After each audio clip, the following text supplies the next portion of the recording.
University students are facing a 7% hike on their help debt, formerly known as HECS, from next month. As cost of living pressures continue to bite, the Greens want to abolish indexing on that debt, describing the scheme as unsustainable. Let's bring in now the Australian's education editor, Natasha Bita. Natasha, really appreciate you making the time for us on Budget Day. Thank you. Can students, do you think, expect much relief in the budget papers tonight? Look, I doubt that there will be any overall relief for HECS debt, because the Federal Minister has already said he wants to see the advice of the universities accord, which won't be till probably finished till next year. But I do expect that the government will be providing some HECS relief for students or graduates who go to rural areas, as they did last year for teaching.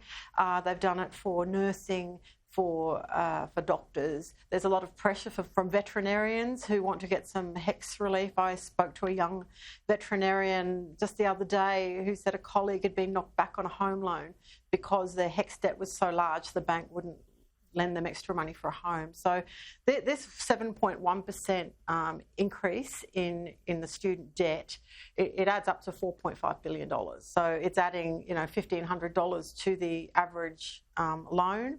So it's indexed every year with inflation. What seems very unfair is that the government borrows the money at the Reserve Bank cash rate, which is sort of just below 4%. So it appears they're kind of profiting from this, and students are having to pay as they're beginning their lives, after university. Okay, as you touched on there, workforces generally are under pressure. We've heard a lot about this in recent months and years, really. The teaching workforce in particular, we know, has been struggling. We have already heard about one offering from the government on that front. Some 5,000 teaching students look like they'll be offered up to $40,000 each if they stay in the classroom. We know that millions will be spent to try and recruit new teachers as well. Does that sort of thing make a difference, do you think? What else do you expect will be in the budget for teachers and schools tonight? Look, I think the issue is that it takes, 4 years to train a new teacher from scratch. So I think it is very key to try to encourage existing teachers to stay in the classroom.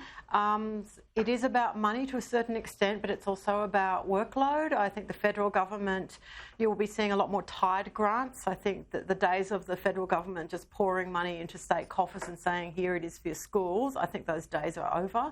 I think the federal government will be saying, well, we want to focus on literacy.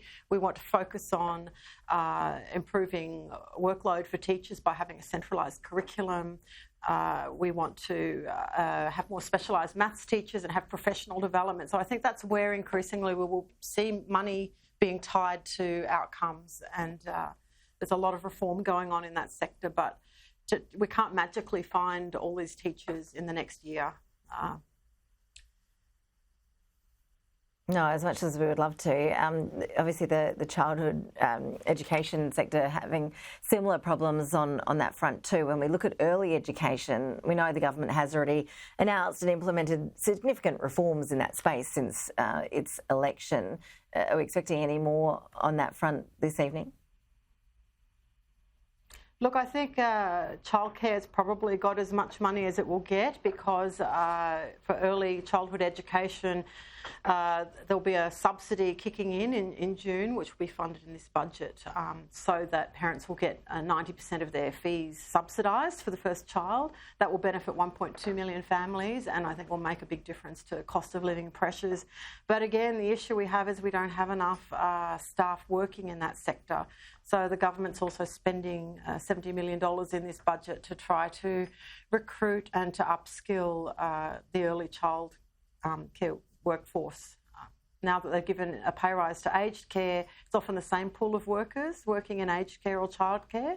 So the risk is it could exacerbate shortages there. Yes, and no doubt the pressure will be on the government to do something about that as well. Natasha, really appreciate your analysis. Thank you so much for joining us. Okay, thank you.